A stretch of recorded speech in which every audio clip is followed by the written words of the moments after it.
I'd like to call to order the August 18th, 2025 meeting of the West Bridgewater School Committee. Please rise for the Pledge of Allegiance. I pledge allegiance to the flag of the United States of America and to the republic for which it stands, one nation, under God, indivisible, with liberty and justice for all. A moment of silence. Please be seated.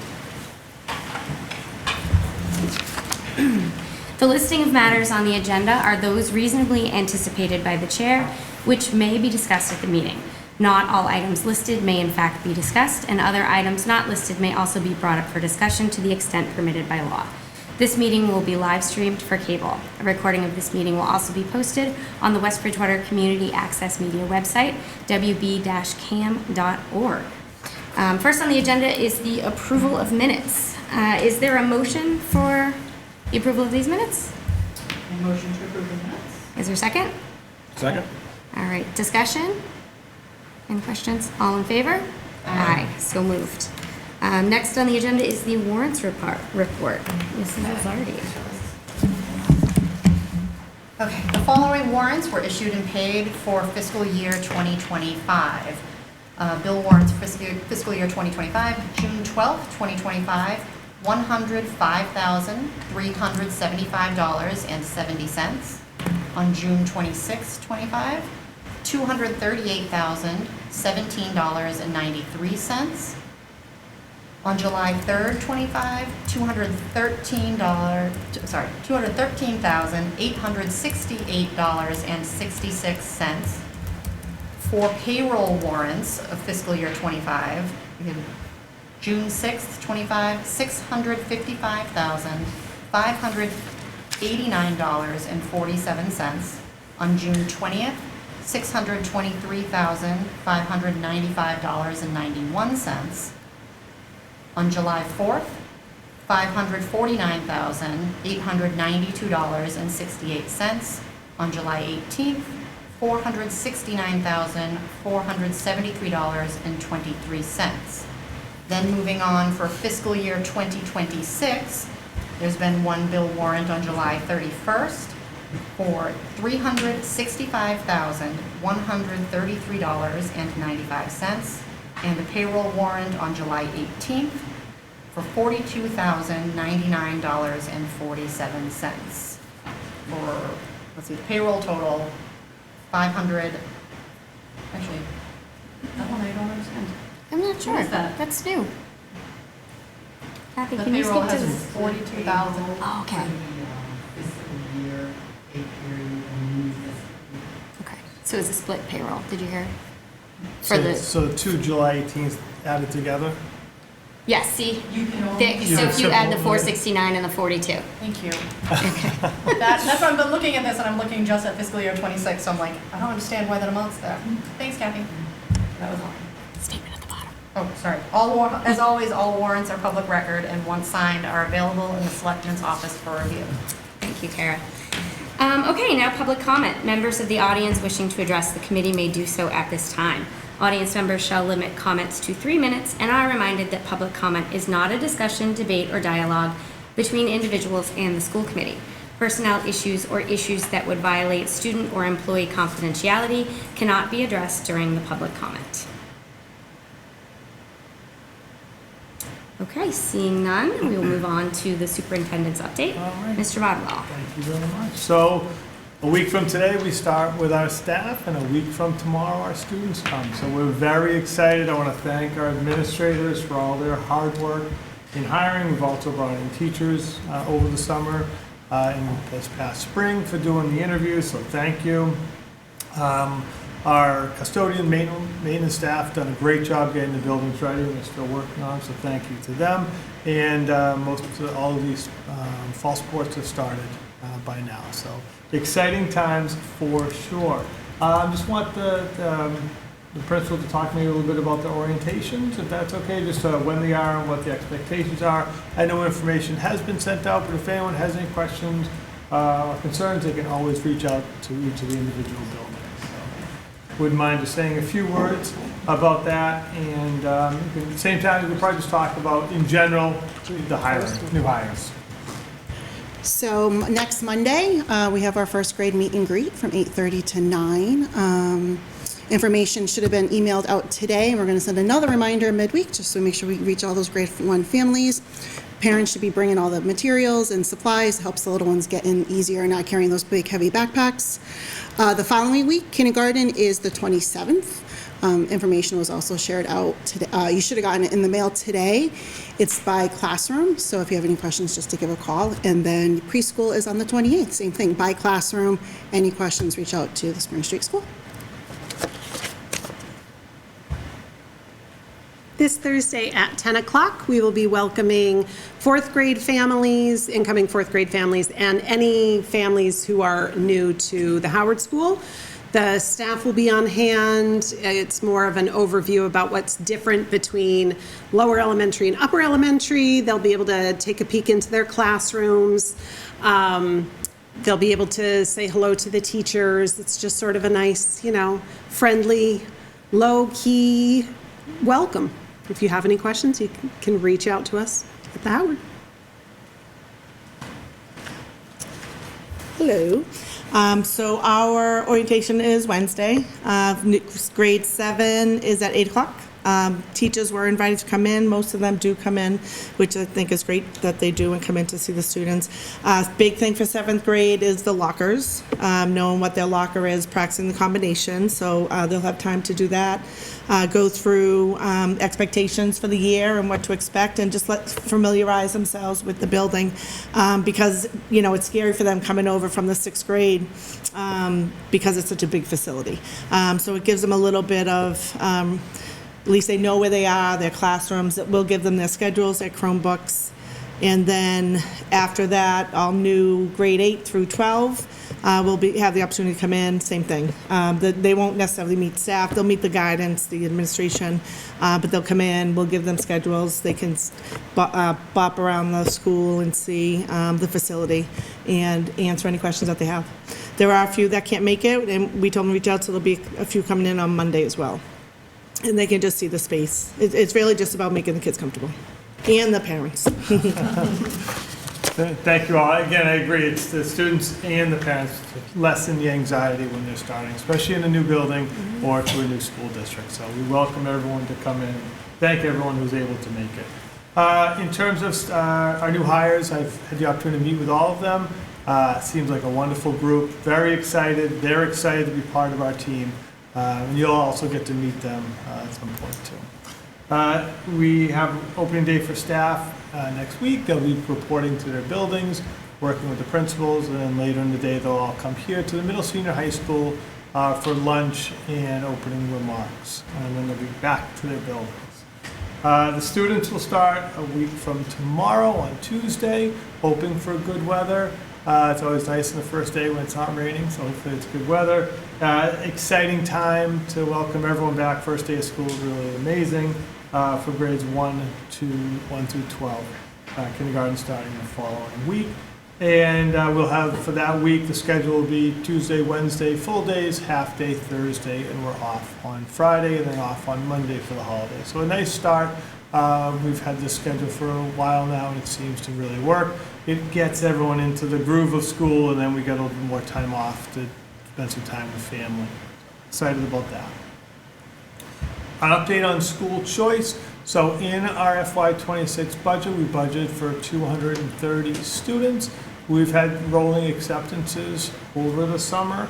Our really focus area is our class enrollments and our class sizes. So we're looking at the number of students in each grade level. We're looking at the number of classrooms, whether it's 4 classrooms or 5, and trying to maintain that small class size. It's so important for student learning. We're getting calls or emails every day throughout the summer asking if certain grades are open, and we are responding that we're looking at the enrollment and we're getting back to people.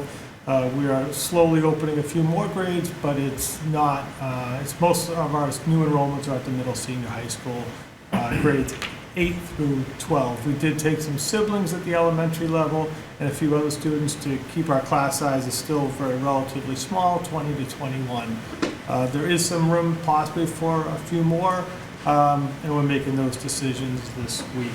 We're currently enrolled 215 school choice students, but we have about 15 that we sent out acceptances. They've said yes, but they haven't fully completed the registration process in Aspen. So we really think we're going to be very close to 230.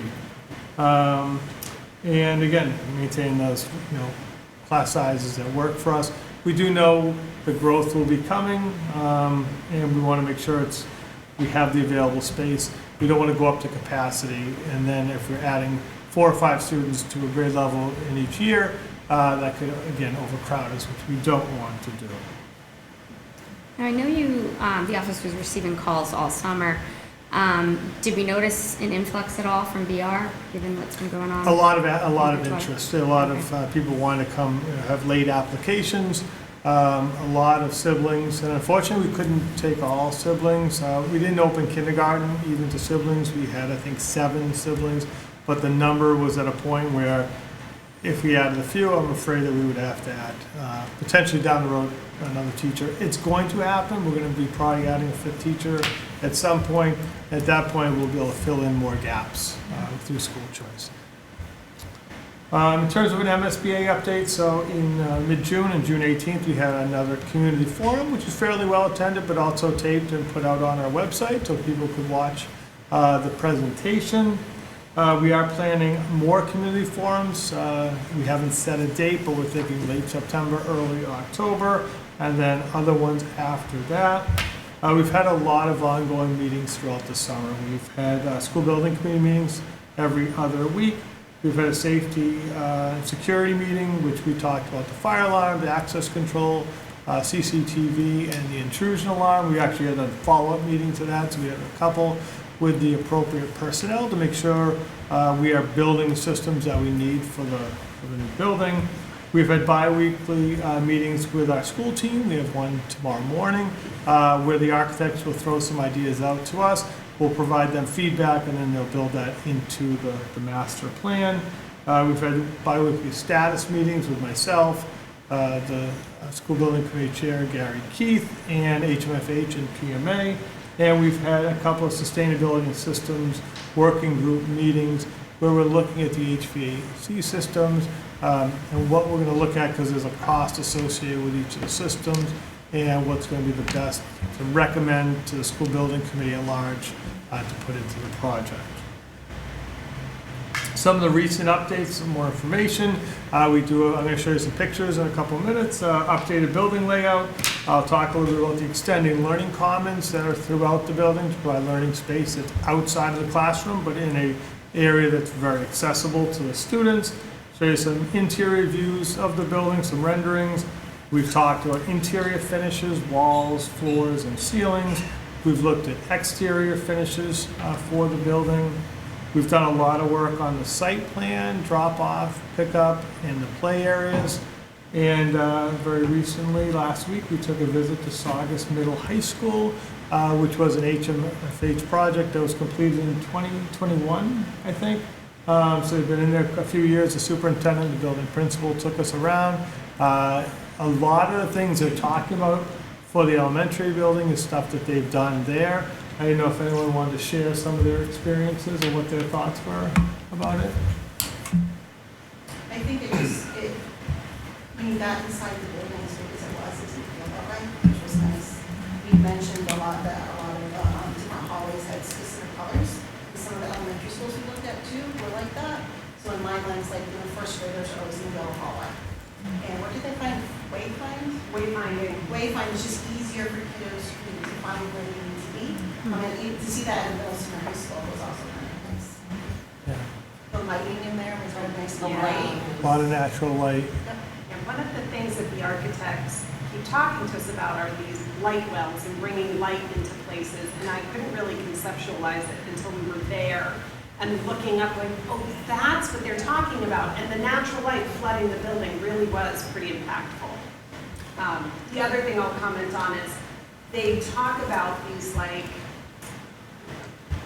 the graphics. these murals. It's like this one up here. And yeah, like the history wall. West Bridgewater there. So they're talking about, well, we could do this on this wall and that on that wall. And again, in my head, I'm thinking, well, if we have to cut money, that's the first thing that goes. And you're there with them, and they're like, this is cheap, this is nothing, and then it is such, it creates such a sense of community. They had all of these images from Route 1 North, and I was like, look at that, there's the Kowloon, you know, like, it was really helpful to take it out of my head and be there and see it. And we started talking about what it looked like for WB, what Yes. was on those walls. It was great. Yes, exactly. Great experience. Nice, thank you.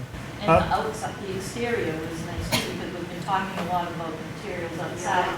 And they were talking about the different colored panels on the outside. And I was like, sounds like a lot of color, but once you see it, it was so tastefully done. It wasn't overdone.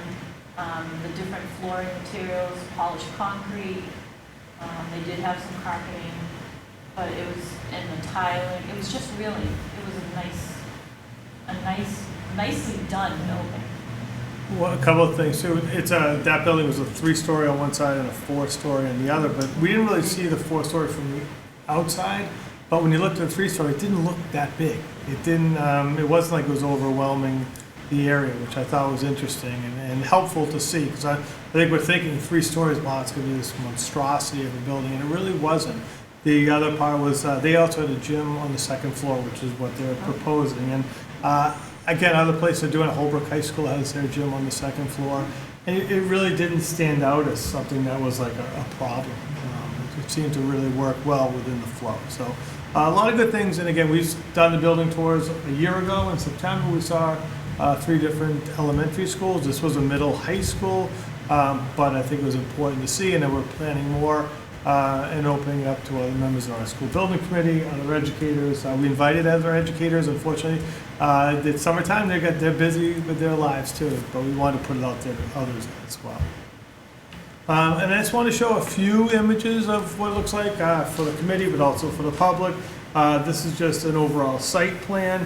It shows the entrance coming in. The road will be a little bit smoothed out. It won't be such a severe curve. And one of the major things that we've done recently is in the front of the building where it says bus drop-off. There's also a parent drop-off in the front. We've moved the parent drop-off to the back to create basically a central area for a drop-off.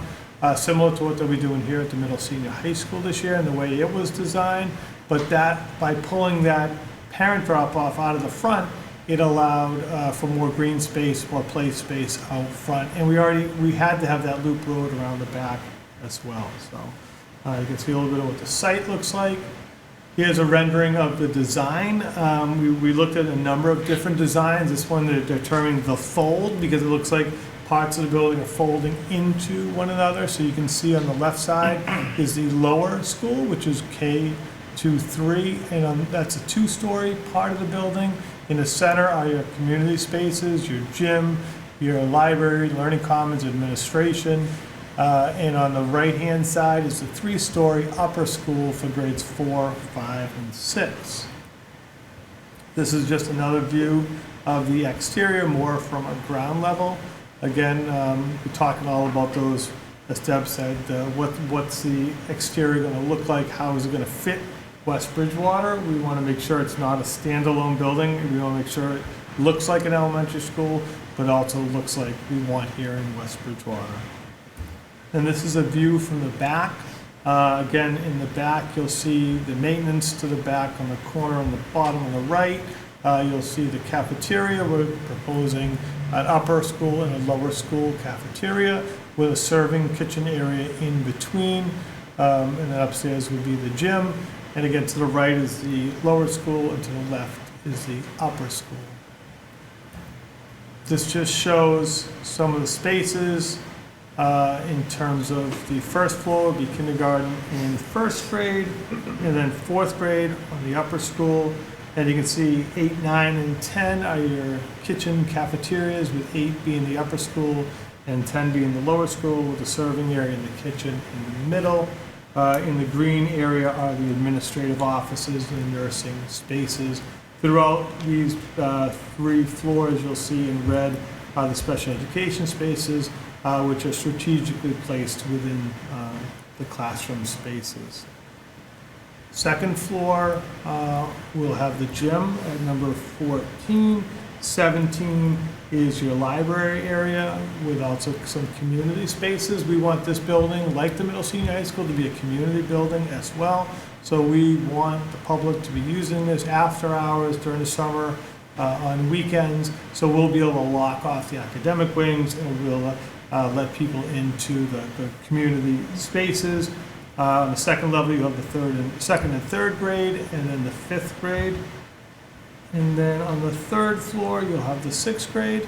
Again, we want to make sure it works for them. It's very similar, but there are more, we know there are more subject-specific classes.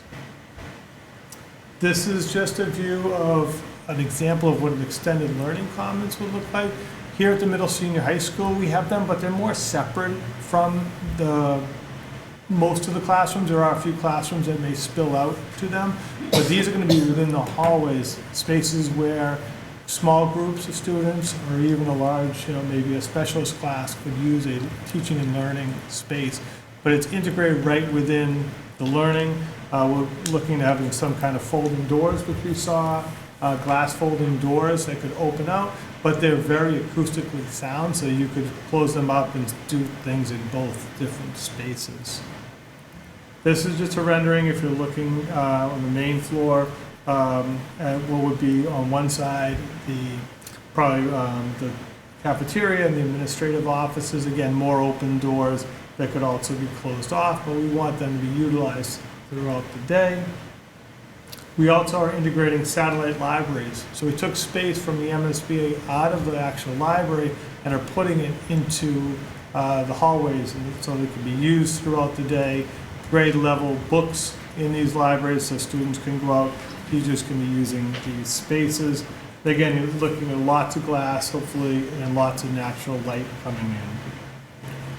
This is looking with the library on your right and maybe, I think, the multi-purpose room on your left.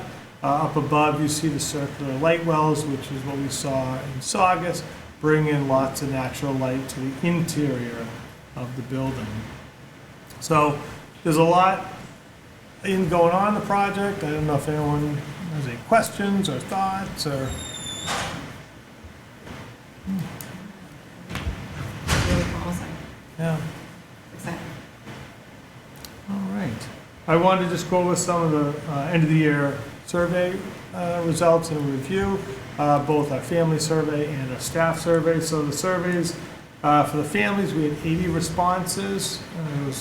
That's a small percentage, about 6% of the family's population, sent out by email by the building principals, included in building level and district newsletters. And I also resent an email out to see if get more feedback. It was posted for about 8 weeks. The staff survey had about 30 responses, about 15% of the staff. Similar ways of getting the information out in a similar timeline. Some of the next steps, I did send an email to all the West Bridgewater staff providing information and feedback related to the responses that they put into the survey. I feel it's important that we hope people do the surveys and we hope that they get information back from it. A lot of great ideas, a lot of great information, so I touched on a lot of that in my email. The administrative team has had full access to the results of both surveys, and they've been reviewing them since people started doing them in June. The building principals will be communicating with their staff on some of the things that are building specific. I didn't really want to touch on those. I felt that was more appropriate for the building administrators. I have created an executive summary, and information will be posted on our website and included in the first newsletter. I looked at areas in the family survey, areas of strength, things that were positive, and a summary on that. Areas for growth and improvement at building level areas, and then also areas for district improvement. And there's definitely some crossover And when I listed out for the families, 10 things that were positive and 10 areas for improvement. And we know it may not be a lot of people because there weren't a lot of people that put it in there, but I think if we can find some common themes, and we're always looking for areas we can improve and help build those areas into things we're doing in the future. I know you are going to be sending out in the first district newsletter, but can you kind of just give us a general idea of some of the common themes that were? It does, make a copy, sure.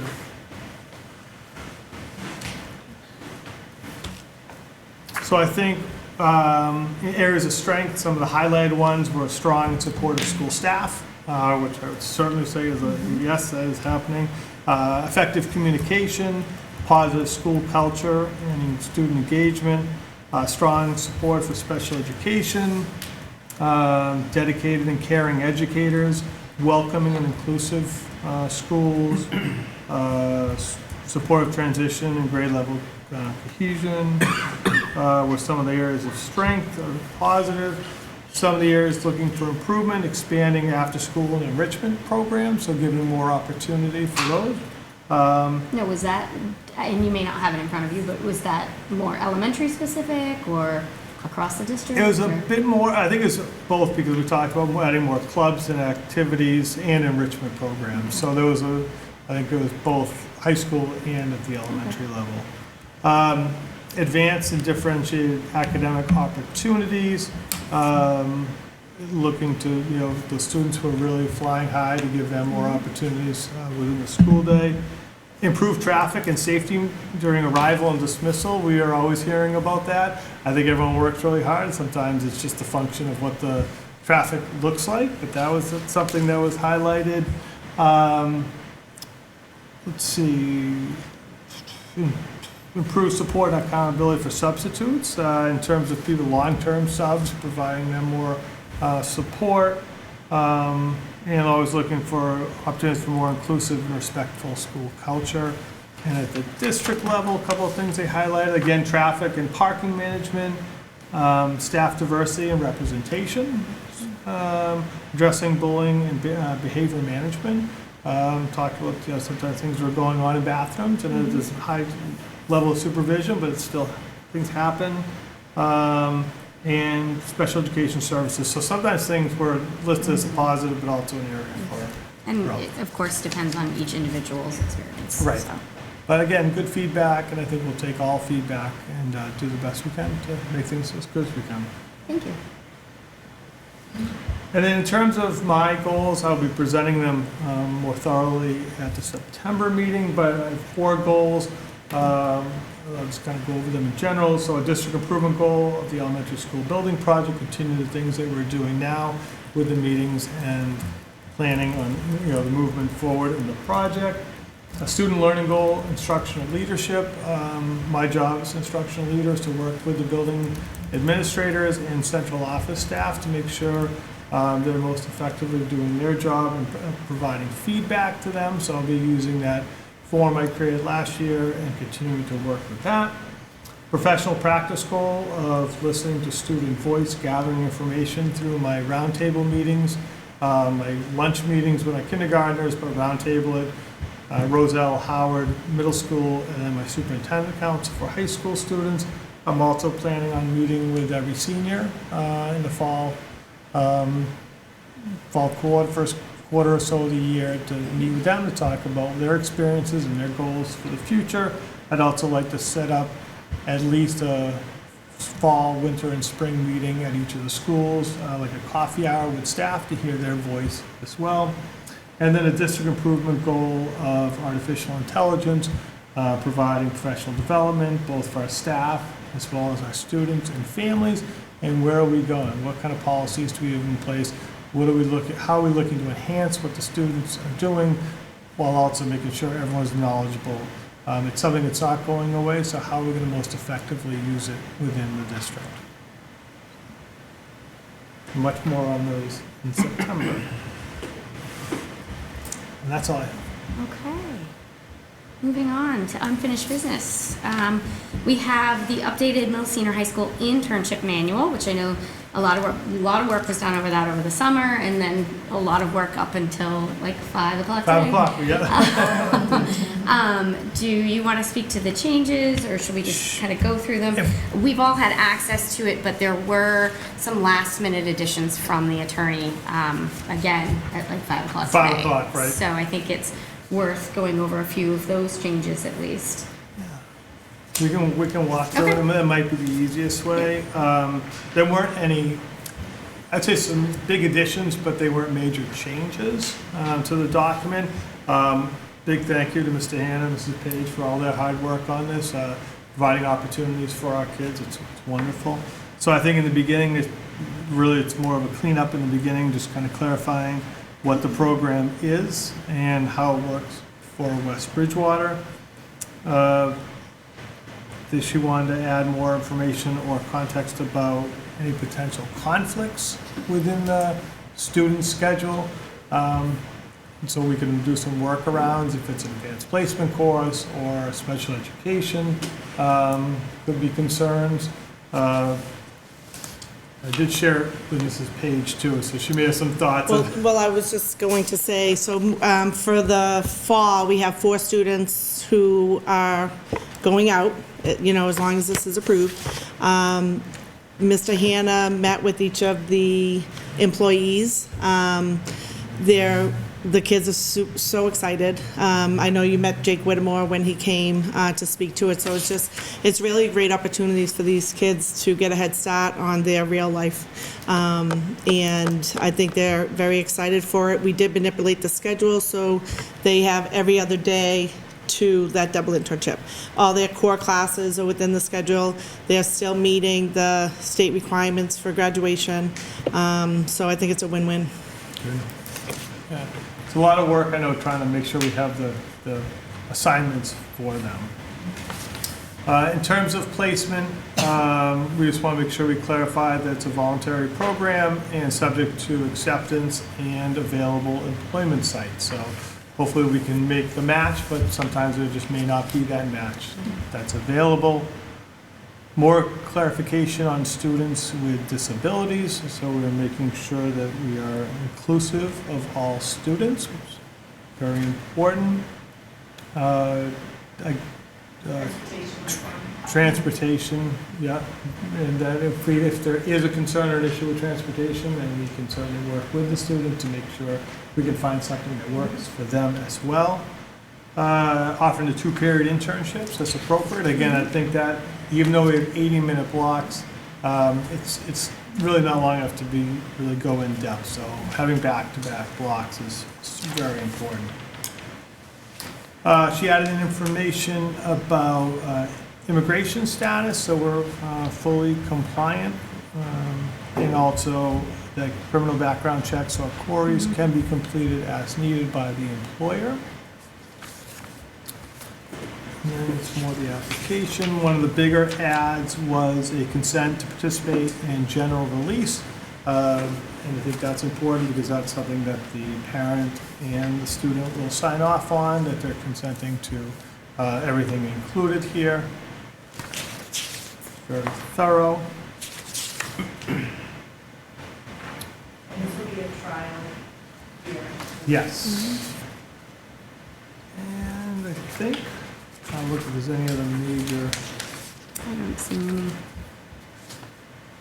It was good to get her feedback, and she had feedback before. Mr. Hannah went back into the document, made a number of changes, a number of additions, and then she got to review it again. This could still be somewhat of a working document to clean things up, but she felt very confident that it was in a good place with these additions. Yeah, I went through it today, and all of the things that were brought up as concerns in June were covered. It was all in here. The pronouns are updated. It looks great. My 2 questions would be, was it revetted through the attorney, which you just answered, and then was it submitted and approved by our insurance carrier? So those are my only concerns, but the the document looks great, and I think it's going to be a great program. Perfect. And I have rechecked. I did send it to insurance carrier on June 10th. I didn't get any follow-up, so I have reached back out. At that time, they said they would be sending it out to their people to look at, so I'm hoping I'll get a response back. If there are things I need to bring back to the committee, we'll do so, if they have any recommendations. Does anyone have any other questions, or? Okay, great. We don't need to vote on this because we voted on it in the spring. Correct.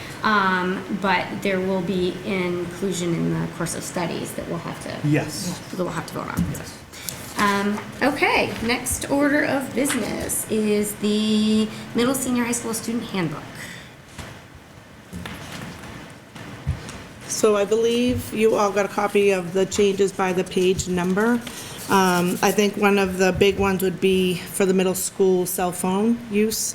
We're moving to have students keep the cell phones in their lockers for the entire day. You know, we're gonna go that route anyway, and I feel like we've been ahead of the curve with the phones. And I think does nothing positive for these students during the school day, especially at lunch when they're just in their phones. So let's give the opportunity for the kids to be able to socialize, maybe just let their brain be quiet for a little bit at times. So I think it's a positive move.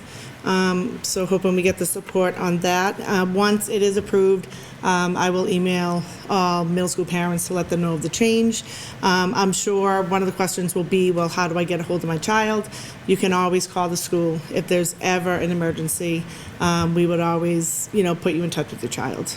So, other than that. Can I ask one question sure. on cell phones? Yeah. So, I agree with everything you're saying in regards to 7th and 8th grade. I'm just curious why we're not extending it through 9th through 12th. We just figure, start the first year with the 7th and 8th. Okay. Some of these kids are going off to college, so we're hoping part of our job is to teach them responsibility of having it on their person. They put it in the pockets like that in the classrooms. So I think with the older kids, we'll see. We're piloting it with the middle school. I think eventually we're going the full route anyway. Yep. Because I'd be shocked if the state doesn't approve it. But we just figured we'd start small. And then, yeah. That's good reasoning. I'm fully in support of it, and that's the direction, as you said, the direction that we're moving at the state level anyway. So we can anticipate that there'll be band bell to bell Yes. probably in next fall. And hopefully for adults after that. I'd be for it.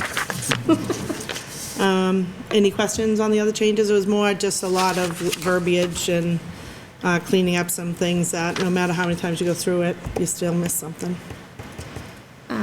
It looks great. I did a lot of work on this. I had just 2 questions.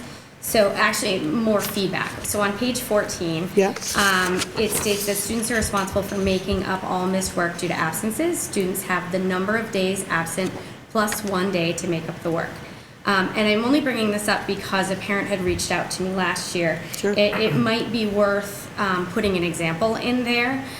Because as I said, I had a parent reach out to me last year, and their interpretation of it was plus 1 day. So it was every day absent plus a day per each day. Correct. And then when does that clock start? Does it start the day that the first day they're absent, or the first day they return? So in theory, if they're out for 3 days and they return on day 4, do they have 4 days to make it up? Do they have Correct. Yeah, 6 they'd have days the to make it up? next 3 days plus 1. Yeah, so it But might- that's a super simple way Yeah. that we could do it by adding a example. Yep. For sure. And again, there's always extenuating circumstances, you know what I mean? Whether it's a hospitalization or things like Yeah. that. But that's just the norm for the makeup. Yep. So it doesn't prolong, because honestly, prolonging it just adds more anxiety Yeah, and to then the you're student. just accumulating more work Yes. once you've returned anyway, Yes. so you're digging the hole deeper. So. Yes, yep. And then the only other question that I have, and I know this is kind of new because it was an addition made last year, but in relation to the curriculum section, and this is, so the elementary is going to have it easy because I have the same question for you guys and you're going to answer it. Well, let's see, maybe. So MASC, so the curriculum section added, MASC recommends districts have procedures in place for religious objections and requests for accommodations. And my question is, do we have that procedure in place if parents are requesting accommodations to the curriculum? So we did get from our lawyer. Yeah, okay. So we are aware. We've had that prior to this even coming. We've always worked with parents, when certain things come up. Typically, it's mostly English classes, with the readers. So we've always worked with families. If we're going to go the route of having an actual policy on it, I think without putting it out there and advertising it, yes, you know what I mean? There'll be procedures for us to, and we always meet with Yeah, and I parent, think the procedures in-house is really Yes. what I mean, nothing that's- Exactly, yeah. because I think Yep. the more you just put it out there, then you'll Yep, I agree. get people hopping on the bandwagon. That's all I have. Does anyone else have anything on the middle senior high school handbook? Nope, that's good. Okay. Is there a motion on this? Motion approved. Handbook. Second? Second. All in favor? Aye. Aye. So moved. All right, Mrs. Page, the middle senior high school athletic handbook. The athletic handbook, so the athletic philosophy was updated. It was a little old, so. I think it's a great change. Yeah, it's a really, good change. it was time, it was needed. We added a section on communication. Ms. Hamill does a great job of asking and really teaching our student athletes to be proactive in seeking out answers with their coach first. So just kind of going through an ABC of the communication. Added clarity on vacation and extended absences.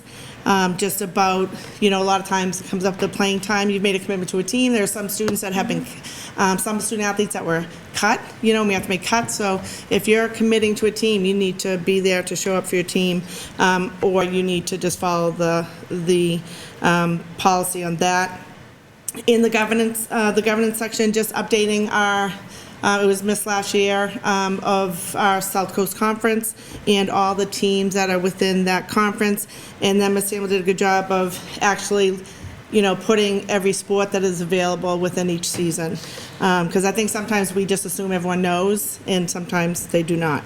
And then general rules under number 9, just updating the language on unexcused absences. So if we, for instance, if we have a game on Saturday, students not in school on Friday, they may not participate on Saturday, but they are expected to be there.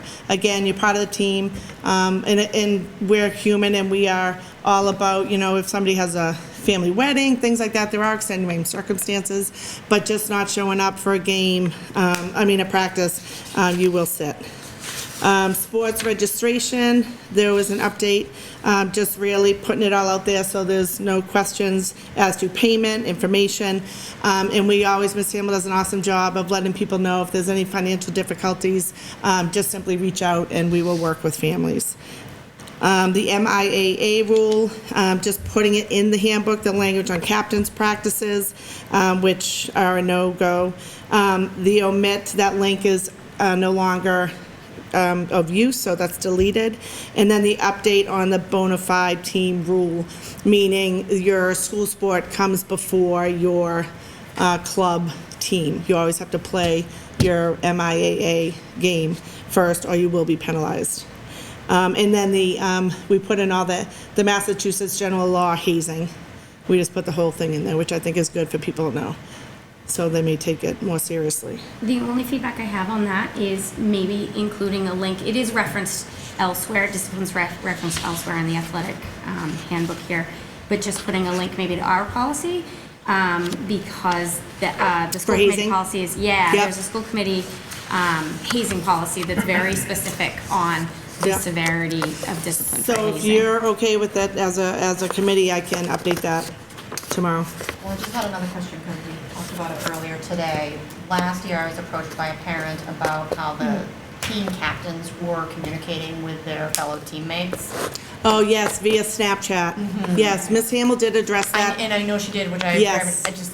If we should might put have it in hoped there. to have some sort of verbiage in there about it not being allowed. Can I borrow a pen? Do you have a pen?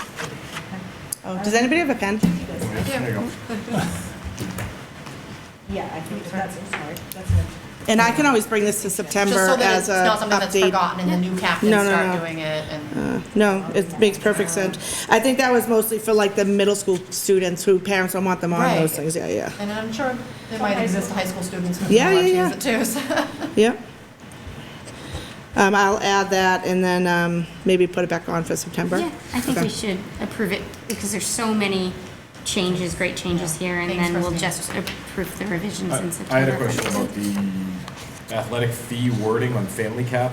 Yep. I don't think I understand I it. think it's so if you had, say you have 4 students in the school, your max pay would be $600. Yeah, so I don't, Does it say? it says 600 total for 2 participants per family.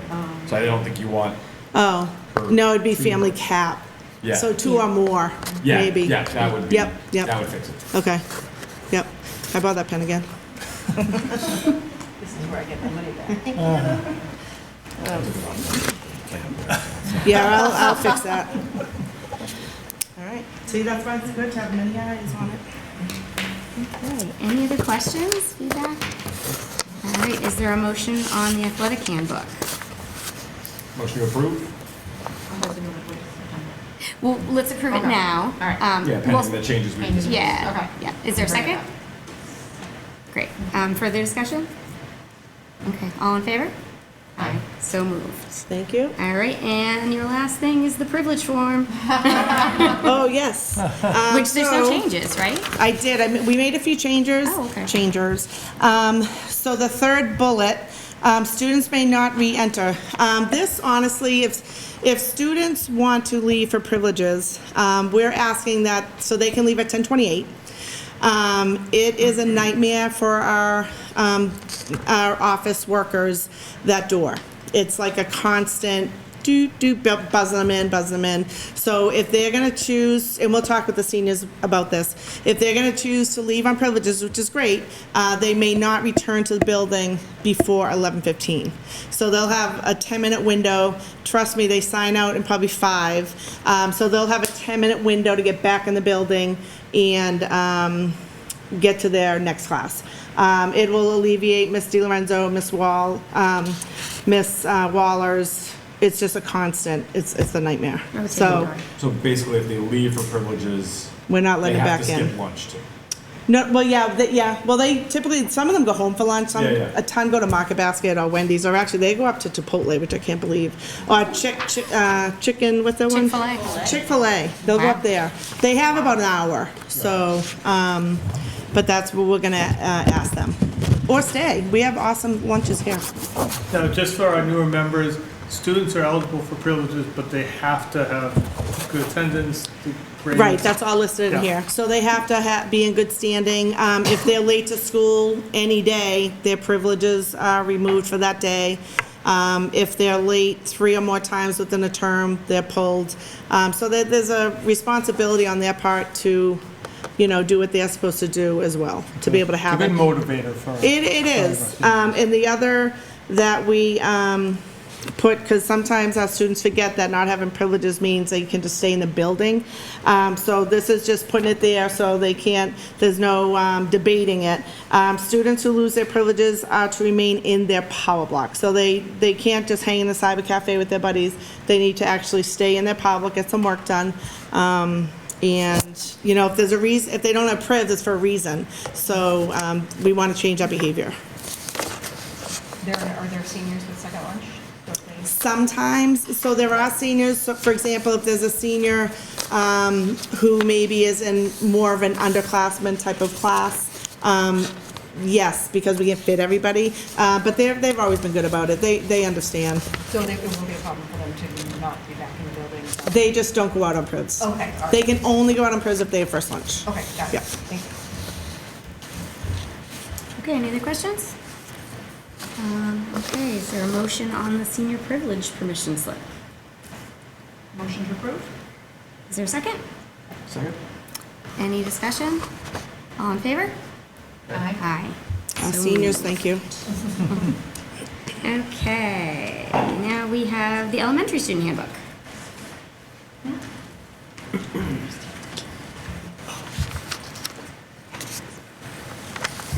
All right, so I believe you have the sheet of changes in front of you. We'll point out a couple of quick ones. I think we have the updating the language for bullying prevention and intervention. We approved that in the spring. Updated language under MASC for curriculum. What Robin was talking about. Yep. We did add that language as well. So we did update on pages 18 and 19, in each of the specialists. There's a sentence now saying that kindergartners will receive those specials, so we're happy to bring that back. We're thrilled about that. We were Yes. talking about that earlier today. It's a rotation. Yeah, It's a no, rotating yeah. schedule. But yeah, we're really excited to have that back in Spring Street. I did want to point out that our art section has changed because in the state of Massachusetts, art could be film art, it could be performing arts. So we specifically offer visual arts. We updated the language there to more accurately reflect what the standards call for. Let's see. We added on page 20 some information on the code of conduct. So previously, the code of conduct just dove right into consequences, but it didn't say anything specifically about how we wanted our children to conduct themselves. And we wanted to make sure it was using elementary friendly language. Yes. So that's that section. There was an inaccurate sentence for due process, policy. Oh, and Nature's Classroom has changed their name. They are not Nature's Classroom anymore. They are Outdoor Classroom. So we're just trying to find all of the paperwork that says Nature's Classroom and make that switch. We removed the fluoride program from the handbook. It's been in there. We haven't done that since pre-COVID. It's like one of those things that just sat in the handbook and we just never removed it. We also looked at the guidance section in the elementary schools. We don't have guidance counselors. We kind of reworked what a counselor does in elementary school now that we have them in the elementary schools and focus on what school-based counseling would be in that section. It was a recommendation in the spring to separate idling cars and tobacco. The DESE had given it to us all in one little paragraph. It didn't really make sense why they were both there, so we did separate those two. Some date changes. We added some information about multilingual learners and acknowledgement of that program in our schools. We added a section based on a recommendation from our insurance company about sexual abuse and misconduct prevention. Ironically, there was never, on page 37, I added in the supervision time for Spring Street. It just was never in there. Again, something we missed. Didn't say that they're not supervised till 8:50. And then we did go through the policy this afternoon, and we tried to catch everywhere where it just referenced parent and change it to parent/guardian for consistency through the whole document. Thank you for doing that. There was a lot of them, but it was valid. Like every paragraph would, one time it would say parent guardian, next time it would say parent. So, All right. any questions? Right. Yeah, they look really good. No questions? All right, is there a motion on this one? Motion to approve the elementary handbook. Second? Discussion? All in favor? Aye. Aye, so moved. Okay, school improvement plans.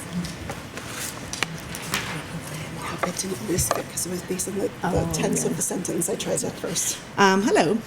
So Keith at Miss Goulet, and Mary Dufree and I sat down over the summer to kind of talk together so that we could collectively, as a district, try and be on the same page in terms of our goals. So I'm going to speak for one, and then we're going to pass, and I'll speak to the one that's just for the middle senior high school. But collectively, as a district, we want to increase our student achievement by no less than 10%, as measured by our district and state assessments, the DIBELS, the STAR, the MCAS. We want to work with our teachers, our ITLs, our coordinators up here to use formative and summative assessments so we can really look at the data. How were you before you started? How are you now that we've gone through, and have you shown growth? Review and revise curriculum to incorporate culturally relevant content and texts that reflect backgrounds of our student population. We are changing, you know, so we want our students to be engaged, and how will they be engaged if they can have some material that is like, you know, reflects them and their cultural nationalities. Strengthen the multi-tiered system for interventions through our SST meetings. And a big one, I think, is engaging the families and the communities, and we've talked about this. The more that we can work with our families and that they trust the schools and want to be a part of what we are doing, I think that goes home, and that will make kids want to come to school because they know that we care. So those are for our goal 1. They'll speak to 2, and then the one here at the high school, and this goes along kind of with what we were talking about in the student handbook, is to ensure equitable access to high-quality instruction and support for all students by implementing inclusive and differentiated teaching practices that address diverse academic, social, emotional, and cultural needs that aim to improving the achievement and engagement, I think is the big key here, for all learner groups by the end of the academic year. With our coordinators up here at the middle, senior high school, and the middle school teams, reviewing curriculum and embedding authentic material where it fits well, and researching that. Allowing professional development for our staff to go out and learn different ways that we can differentiate our instruction, and to bring in some cultural responsive practices and enhance engagement opportunities with the families. Again, I think a big piece of students wanting to learn is when they enjoy coming to school and they enjoy what's going on in their classroom and they can relate. And I think our teachers are on board. You know, our ELA has been above the curve a little bit with bringing in some readers, especially at the freshman level, which has been awesome. But I think we can do better and we can do more in the other disciplines as well. So that's going to be one of our goals for the year.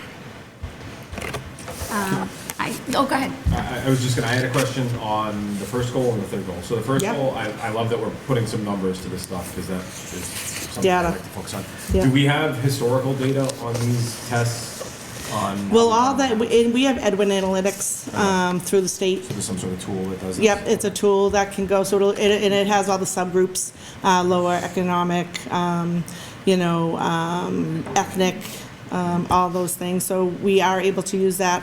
All the STAR and the MCAS data that comes through, you can also break that down into the different groups. So we can use that. And the beauty of the middle school is we have our H block, and if you don't have middle school students, you may not know, but we can almost make those classes into a win, what I need, where we can look at where the gaps are, be able to group our students to be able to have extra of certain subjects. Okay, and is that data shared at like a teacher level, or is that just at an admin level? Oh, no. Do the teachers Teacher. know? Oh, yeah, Okay, teacher. good. Yeah. We're all about, so we have common planning twice a month. Each department meets, it's only a half hour, so it's not the best, but we can also meet at the school as well, where we can dive into those numbers. And the teachers are always a part of it, because they're the ones in the classroom, working with these kids, so. Okay. And for the elementary level, I can speak Oh, to sorry. that. We hold data meetings 3 times a year, so we're looking at the current data. And even today, Mrs. Yanis and I were sitting together, and we were looking at Dibbles and STAR data. That's what we have at the lower elementary. MCAS is hard for us to use historical data, because once we get the scores, they're Howard students. So it doesn't mean the same, so we rely on those other 2 measures to really look at where our kids need the most support. Okay, good. And then my one on goal 3 was, so I guess, what is academic eligibility data? Like, I understand the attendance, like that would make sense to me if kids aren't coming to school, that's an easy thing for us to track.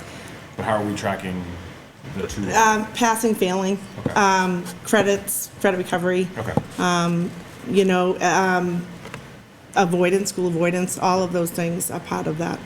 Okay. That was all I had, I just wanted to make sure. No, that's fine, yeah. So that was actually perfect, because my question is a follow-up to that question.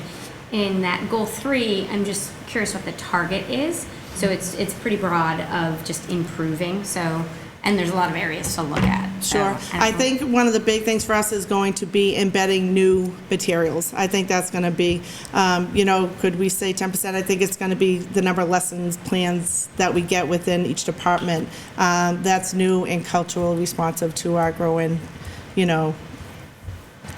population.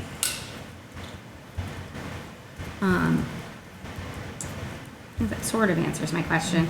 Yeah, I'm just curious about, if the goal is to improve the student achievement and engagement, obviously you can measure achievement. Engagement is a little more difficult. You can look at attendance, but what, Well, I think through engagement, 3%, we can certainly put a number to it. Okay. But I think an engagement is going to be, a ton of data will be through our walkthroughs, because we're going to be in the classrooms daily and we'll be seeing engagement or we won't be seeing engagement. So those, we're in teachers' classrooms 5-7 times a year. So within those, we'll see the data of, are we growing? Is the engagement going up? Is it going down? Do we review these goals similar to like we did with Mark's superintendent goals, like at the end of the We year? review them with Mr. Wadwell. Okay. Yeah. Yeah, and it, Will that filter down to us? at some yes, point? yeah, because they're gonna be 2-year goals, so that we'll do a mid-cycle review of them, then we can Yeah, report because back. I would be interested to see, Yeah, The how it goes. outcome, yeah, for sure. we put it maybe on the agenda for either May or June to go through mid-cycle Yeah. and make any adjustments as necessary. Yeah, sounds good. Okay. I'm sorry? Oh, yeah, I have numbers in there. We were just giving you the, Yeah. Mark has them. Okay. All right, so goal 2 is for all schools. By the end of 2027, the school will strengthen students' social emotional competencies by integrating targeted SEL strategies and practices into daily routines and instruction, resulting in a 15% increase in students reporting a positive sense of belonging, emotional regulation, and peer relationships as measured by student surveys and behavior incident reports. So in terms of action steps, one of the most important things here, if we're using student surveys and student reports, is we have to make sure that we have those surveys happening at least twice a year.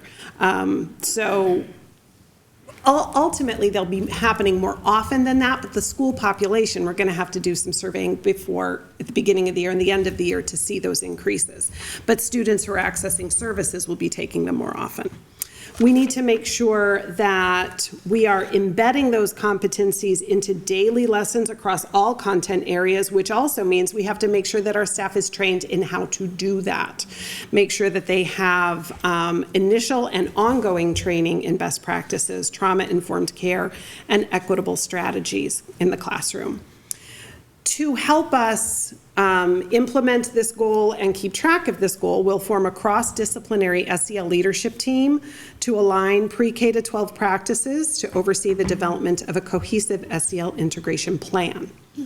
And we will measure our success through curriculum mapping with evidence of SEL connections for each area, creation of an SEL scope and sequence in grades 1 through 6, we're starting there. SEL integration will be observed in our classroom walkthroughs, and we are hoping to see a reduction in behavior referrals. At this point, I don't have a reduction in percentages because I don't have the baseline data of what discipline referrals would we key as SEL. But those are some of the things that leadership team will kind of help us tease out over the coming years. Any questions on that one? I just wanted to confirm, are we continuing with the RMK program? At this point, the plan is yes. I think we're still waiting on we have some funding questions, but we are currently planning on continuing, yes. For grades K to 5. For grades K to 5. We're not including 6th grade this year for 2 reasons. One is the feedback was really that by the activities really sort of the kids aged out come 6th grade. And if we're getting them first and on, I think we'll be okay if they're not getting it in 6th. And then again, it's a cost reduction if we don't include 6th grade. Thank you. Yeah. And I think it's important, RMK already, just to piggyback on RMK, they shared out their materials list already for the coming year, and it's nice to see that they're brand-new lessons, brand-new books, so it's not like the redundancy, same thing, and you yeah. get a kiddo who might have gotten the same lesson 3 times. It was nice to see that they're exploring new literature and new activities. And to go along with that, we've had a couple meetings with them in the spring to talk about the program, talk about, ways we're going to fund it. And then over the summer, Debbie Honest and a member of RMK did a presentation at MASS. And it was, I was there, it was very well received. I think it was a great way to show what we're doing here in West Bridgewater, and we had some good feedback from it. So thank you for that. Thank you. I'm going to do the third goal. I can do that. Sorry, did I say I was going to do that one? So goal 3 at the elementary level is really focused on our school building project. So to create safe, modern, and effective learning environments that support the educational and social emotional needs of all students and staff. So Ms. Goulet and I are attending all stakeholder meetings, and there's a bunch of them. We had them listed out. I took them out. It's just a lot.